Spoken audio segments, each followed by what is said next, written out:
12 제자 중에 하나로서 디두모라 불리는 도마는 예수께서 오셨을 때에 함께 있지 아니한지라.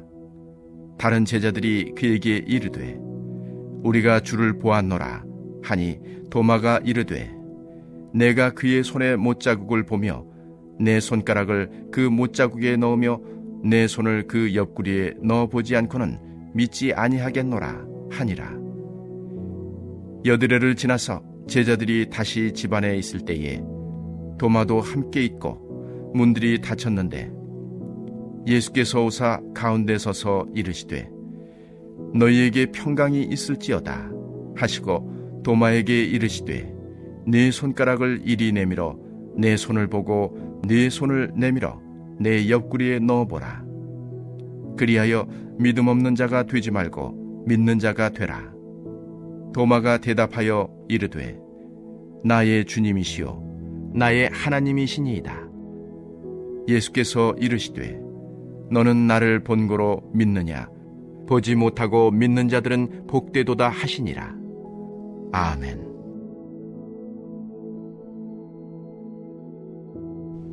우리 믿음의 고백을 올려드리겠습니다. 하나님, 좋습니다. 감사합니다. 사랑합니다. 하나님이 하시면 무엇인지 다 이루어집니다.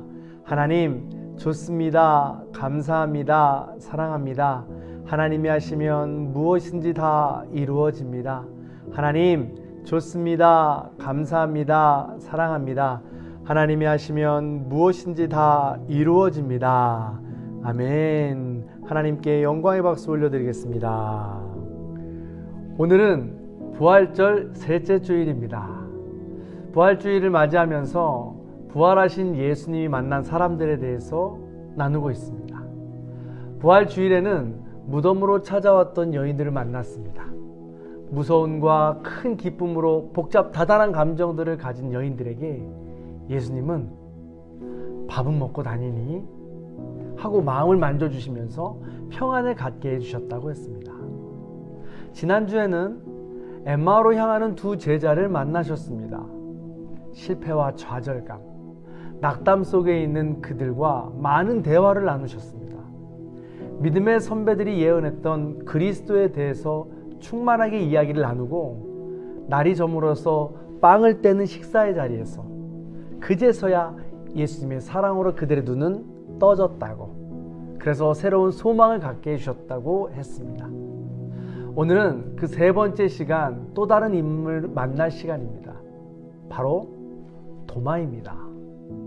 여러분, 도마하면 가장 먼저 생각나는 단어가 있지 않습니까? 그렇습니다. 의심입니다.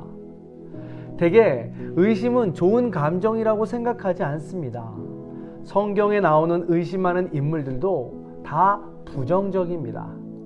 하나님의 능력을 의심했던 애굽의 바로, 다윗을 미워하고 의심했던 사울, 예수님이 하나님의 아들이심을 믿지 못했던 바리새인들, 그게 대표적입니다. 더불어서 오늘 나눌 도마 또한 이 의심의 대표적인 인물로 각인되어 있습니다. 그러나 도마는 의심이라기보다 의문에 가까운 인물입니다. 의심과 의문은 사전적으로 거의 비슷한 말입니다. 그러나 정서적으로 의심은 부정적인 이미지를 갖고 의문은 긍정적인 이미지를 갖고 있습니다. 예컨대 아내와 남편 사이에서 서로 모르게 다른 사람을 사랑할 경우에 우리는 의심이라는 부정적인 단어를 씁니다. 반면에 5살이나 6살, 7살짜리 꼬마아이가 사랑스러운 눈으로 묻습니다. 아빠, 왜 하늘에서는 비가 내려? 왜 태양은 날마다 떠? 왜 아빠는 잘생겼어? 이런 것은 의심이라기보다는 의문이라는 긍정적인 단어가 어울립니다. 두 단어 모두 비슷하고 심지어 같은 뜻이지만 정서적으로 사용하는 곳은 다 다르다는 것입니다. 이렇게 의심과 의문을 이해하기 쉽도록 설명해주는 영화도 있었습니다. 영화 선셋 리미티드라는 것입니다. 이 영화에는 백인 교수와 흑인 성직자가 등장합니다. 백인 교수가 지하철역에서 자살을 하겠다고 뛰어내립니다. 그때 흑인 성직자는 백인 교수를 구합니다. 그리고 둘이 앉아서 삶에 대해서 설전을 벌이죠. 백인 교수는 인생이 살만하는 것을 증명 좀 해봐라. 나는 못 살겠다. 그럼 흑인 성직자는 왜 자살을 해야 하는지 논증해보라 라면서 삶에 대한 첨예한 대립을 이루는 것입니다. 이 영화에서 주옥 같은 말들이 쏟아지는데 그 중에 의심과 의문에 대한 대사입니다. 의심을 하는 것과 의문을 하는 것은 다른 것이요. 의심은 파괴하고 소멸하고자 하는 것이지만 의문은 완전해지고자 하는 것이요. 그렇습니다. 의심은 부정적인 이미지를 갖고 있습니다. 반면에 의문은 긍정적인 이미지라고 할 수 있습니다. 그렇다면 도마는 의심일까요? 의문일까요? 그리고 도마가 한 의심 혹은 의문의 내용은 무엇일까요? 자, 25절 말씀을 함께 읽어보겠습니다. 내가 그의 손의 못자국을 보며 내 손가락을 그 못자국에 넣으며 내 손을 그 옆구리에 넣어 보지 않고는 믿지 아니하겠노라 하니라. 도마는 십자가에 달리신 예수님이 다시 살아나셨다고 제자들을 통해 소식을 듣습니다. 그때 아직 예수님을 만나지 못한 도마가 한 말입니다. 이 말은 의심일까요? 의문일까요? 가장 먼저 우리가 추측해 볼 수 있는 것은 죽은 자가 다시 살아났다? 이 말을 듣고 고지곧대로 믿는 것이 더 이상한 일이 아닌가 하는 것입니다. 만약 누군가가 아침에 헐레벌떡 마을회관으로 들어와서 오늘은 해가 서쪽에서 떴답니다. 혹은 7월 한여름에 갑자기 하늘에서 눈이 내립니다. 라고 말을 듣는다면 그 말을 우리는 고지곧대로 믿을 수 있겠습니까? 궁금해하는 것이 당연하지 않습니까? 따라서 도마가 가진 것은 지극히 상식적인 의문일 가능성이 크다는 것입니다.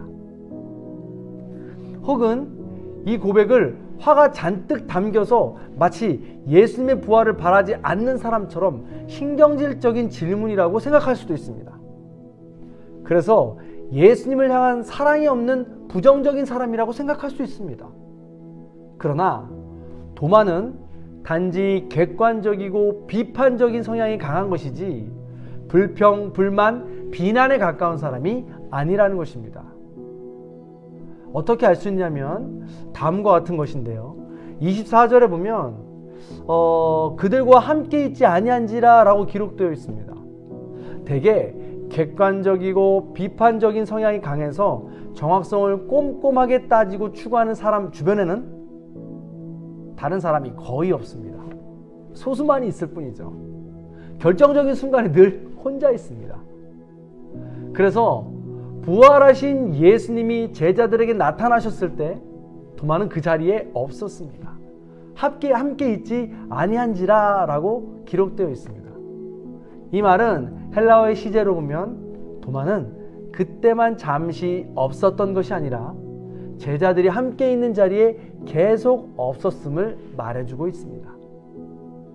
곧 예수님이 십자가에서 돌아가시고 제자들이 각자 도생하다가 예수님이 제자들을 만났을 때에도 도마는 함께하지 않았던 것입니다. 그러니 부활하신 예수님과의 만남이 늦을 수밖에 없죠. 그렇다고 해서 도마가 예수님을 향한 사랑이 없었던 것이냐, 그렇게 예수님을 향한 마음이 다 사라졌던 사람이냐, 아니라는 것입니다. 요한복음 11장에 보면 나사로의 죽음 이야기가 나옵니다. 나사로가 병들었다는 소식이 전해졌을 때 예수님은 베다니로 가자고 말씀하십니다. 그 길은 위험하고 험한 길입니다. 만류해야 하는 길입니다. 그때 도마는 우리도 주와 함께 죽으러 가자 라고 대답했습니다. 도마는 결코 용기가 없는 사람이 아니었습니다. 도마는 결코 사랑이 없는 사람이 아니었어요. 다른 제자들은 망설이고 두려워하고 있었지만 도마만이 예루살렘으로 가서 예수님과 함께 죽으려고 생각할 만큼 그 누구보다도 예수님을 사랑했던 사람입니다. 그러니 예수님을 향한 도마의 마음은 의심이라는 부정적인 감정보다는 의문이라는 긍정적인 감정이었을 것이라고 생각할 수 있다는 것입니다. 오히려 도마의 이 의문은 예수님을 향한 더 깊은 사랑의 모습이라고 우리는 생각할 수 있습니다. 예수님을 다시 만난다면 다시는 실패하고 싶지 않고 좌절하고 싶지 않아서 더 객관적으로 더 꼼꼼하고 정확하게 살펴야겠다고 생각을 했던 것입니다. 그렇게 도마는 예수님을 만져보고 의문이 풀립니다. 확신을 갖게 됩니다. 믿는 자가 되는 것이죠. 자, 그렇다면 도마의 의문의 해답이 무엇이었을까요? 만져보고 그 후에 알게 된 해답이 무엇이겠습니까? 자, 28절 말씀을 함께 읽어보겠습니다. 도마가 대답하여 이르되 나의 주님이시요 나의 하나님이시니이다. 그렇습니다. 의문에 대한 대답은 부활하신 예수님이 나의 주인이 되신다는 것입니다. 불신에 대한 믿음은 부활하신 예수님이 하나님이시라는 것입니다. 베드로의 고백과도 같습니다. 부활하신 예수님이 주는 그리스도시요 살아계신 하나님의 아들입니다. 이 고백이 해답이요 믿음의 핵심이 된다는 것이죠. 도마가 그 고백을 하는 순간을 상상해 보시기 바랍니다. 도마가 예수님을 처음 만나고 예수님과 함께 했던 지난 모든 시간을 돌아보게 했을 것입니다. 정확하고 상세하며 꼼꼼했으니 그 감동이 더 깊고 크지 않았을까요? 물이 포도주로 변한 사건, 다리 저는 사람이 일어나고 눈먼 사람이 눈을 뜨며 듣지 못한 사람이 듣게 되는 사건들, 혈루병 앓던 여인 치유되는 사건들, 귀신을 쫓아내시는 능력의 예수님, 5,000명을 먹이시며 배고픔을 잊게 해주시는 예수님, 외로운 삭개오나 가늠한 여인을 찾아와 외로움을 잊게 해주신 분, 생명을 건져주신 분, 무리를 걸으며 바다도 잔잔케 하시는 분, 죽은 나사로를 다시 살리신 분, 삶의 진정한 의미를 깨닫게 하시는 그 고요한 가르침들, 이 모든 일이 주마등처럼 스쳐 지나갔을 것입니다. 그리고 화룡점정 부활하신 예수님이 진정 우리의 구원자 그리스도 하나님의 아들 하나님이셨다는 그 사실이 가슴팍에 더 깊이 진하게 새겨진 것입니다. 예수님을 주인으로 모셔드린 도마의 삶은 그제서야 변화가 됩니다. 이것이 바로 의문이 변한 해답이요 불신이 변한 믿음이 되는 것입니다. 믿는 자의 삶이 시작되는 것이죠. 자, 믿음에 대한 해답이 예수님은 하나님의 아들이요 그리스도라는 것이라면 해답을 품고 살아가는 그 과정, 해답을 증명하는 그 과정, 삶의 여정, 구체적으로 어떻게 살아가야 되는 것일까요? 도마를 만나기 전에 예수님은 다른 제자들을 만나십니다. 19절부터 보면 예수님이 닫힌 문을 넘어서 제자들이 모인 곳으로 슬며시 들어와 인사를 하십니다. 평강이 있을지어다. 그리고 손과 옆구리를 보이십니다. 제자들은 해답을 찾고 눈으로 보고 믿는 자가 된 것이죠. 이것도 얼마나 훌륭한 일입니까? 얼마나 확실한 일이에요. 보는 것만으로도 말입니다. 그때 제자들에게 당부하신 말씀이 있습니다. 이것이 바로 부활하신 예수님을 믿는 삶이요, 예수님을 그리스도로 믿는 사람들의 삶이며 하나님을 아버지로 삼고 하나님의 자녀로 살아가는 구체적인 믿음의 삶이 되는 것입니다. 자, 22절, 23절 말씀입니다. 이 말씀을 하시고 그들을 향하사 숨을 내쉬며 이르시되 성령을 받으라. 너희가 누구의 죄든지 사하면 사하여질 것이요 누구의 죄든지 그대로 두면 그대로 있으리라 하시니라. 아멘. 예수님은 부활하신 자신의 몸을 보여주십니다.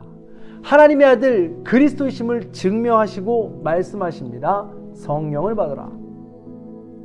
성령님은 예수님이 그리스도시요 하나님의 아들이심을 믿고 살아가게 하는 능력이 되십니다. 그 능력으로 우리도 하나님의 자녀된 삶을 이 땅에서도 살아갈 수 있게 된 것입니다. 믿는 자로서의 삶을 살아갈 수 있게 된 것이죠. 그 구체적인 삶입니다. 그 구체적인 삶이 바로 용서라는 것이죠. 사랑이라는 것입니다. 이 23절 말씀 혹시 기억나십니까? 예수로 사는 멋진 삶을 나눌 때 용서의 주제를 가지고 나눴던 말씀입니다. 베드로의 천국 열쇠 부분에서 땅에서 풀리면 하늘에서도 풀리고 땅에서 묶이면 하늘에서도 묶인다는 말씀으로써 그것이 바로 용서라는 것이었습니다. 사랑이라는 것이었죠.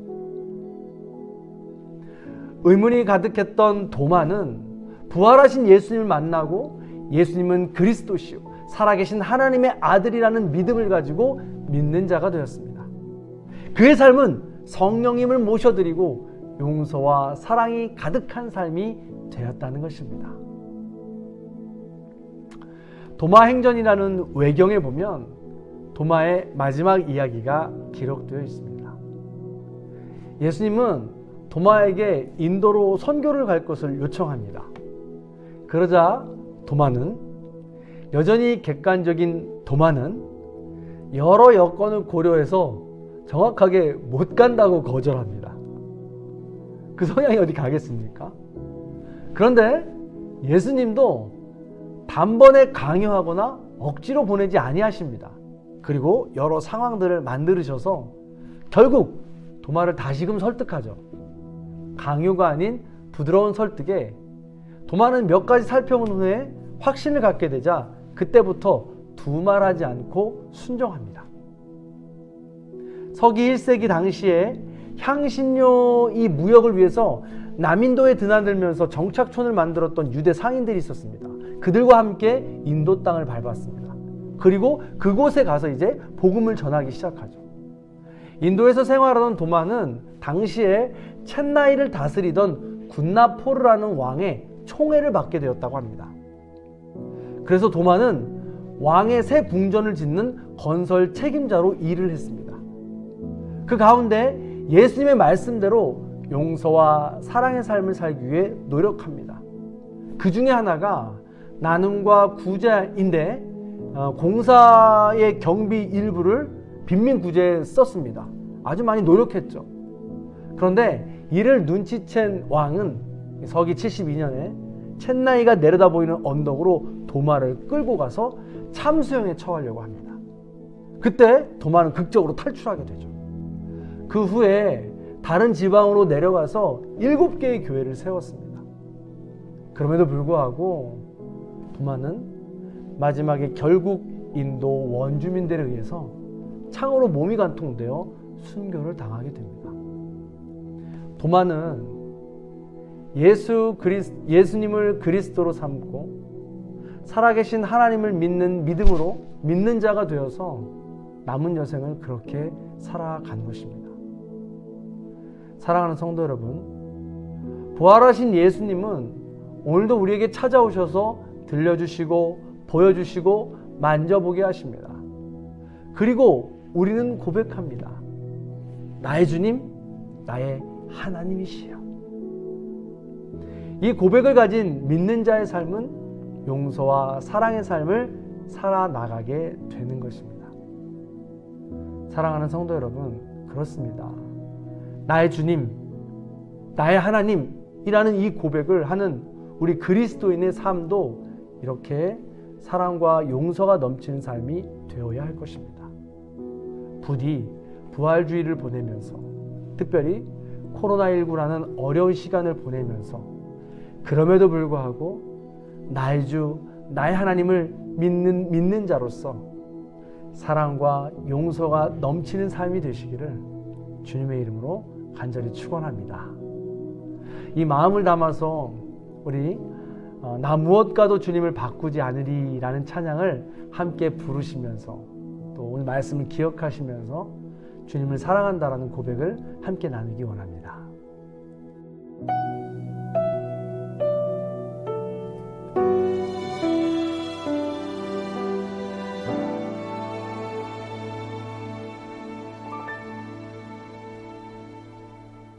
나 무엇과도 주님을 바꾸지 않으리 다른 어떤 은혜 구하지 않으리 오직 주님만이 내 삶의 도움이시니 주의 얼굴 보기 원합니다. 주님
생명의 주인 되신 하나님, 도마의 의문을 통해서 해답을 주시고 믿는 자로서 생명의 길을 걸어가게 하시니 감사를 드립니다.